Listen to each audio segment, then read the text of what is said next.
Hello everyone. Today I am going to show you a relatively common trap that is called the fishing pole trap. It is actually two traps, not just one, but they both arise from the same position, so they're both called the fishing pole. The game starts with e4, e5, knight to f3, knight to c6, and bishop to b5, which is called the Ruy Lopez, or the Spanish opening. Black then plays knight to f6, which is called the Berlin defense, and white castles. And then comes the first important move of the trap. You play knight to g4, which looks like it doesn't accomplish anything, because the knight can be kicked away by playing h3.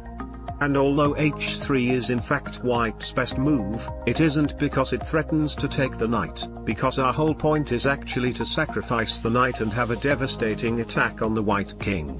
That's why when h3 is played, we don't move the knight back and play h5 instead. If the opponent gets greedy and takes the knight, black will have a very big advantage. You have to retake on g4 with the pawn, and then white will have a few options and all of them are losing, some faster than others. The fastest is knight to e1, which loses to queen to h4. White will have to give his king some breathing room by playing f4, then you play the important move g3, stopping white's king from escaping. White then can delay checkmate by sacrificing their queen, but the game is over. Another option for white would be to play knight to h2, but this also loses to the same concept of queen to h4, but with some extra steps.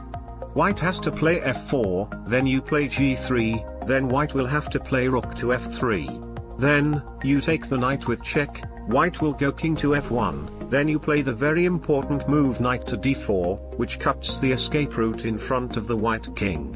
White then can go king to e1, then you take on g2.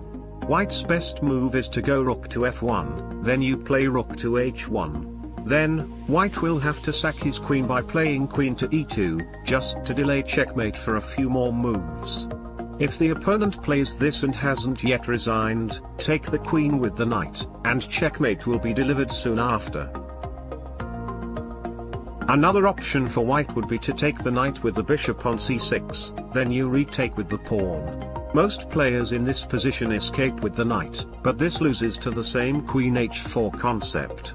So the most resilient move for white is to play g3 instead, sacrificing the knight back.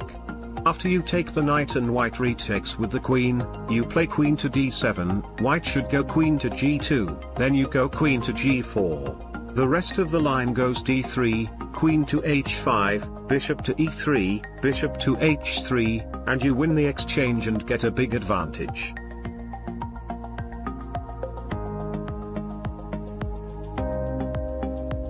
Well, what if the opponent didn't play h3 at all, and played rook to e1 instead? This is the second fishing pole trap. In that case you should play bishop to c5, the opponent's best move is to go rook to f1 or to e2, but the second most common response in this position, which is d4, is a big mistake. The reason is that you can take it with the knight, and when white retakes with the knight, you don't retake with the bishop because then you'll lose your knight on g4. You play the amazing move, queen to h4. The most common response is knight to f3, which allows a very cool checkmate in 3.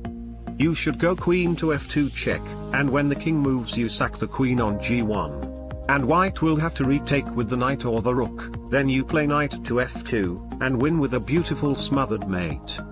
Even if white doesn't blunder the mate in 3, the position is so miserable that the best move according to the engine is to sack the queen for the knight. If you enjoyed the video, check out more content on the channel.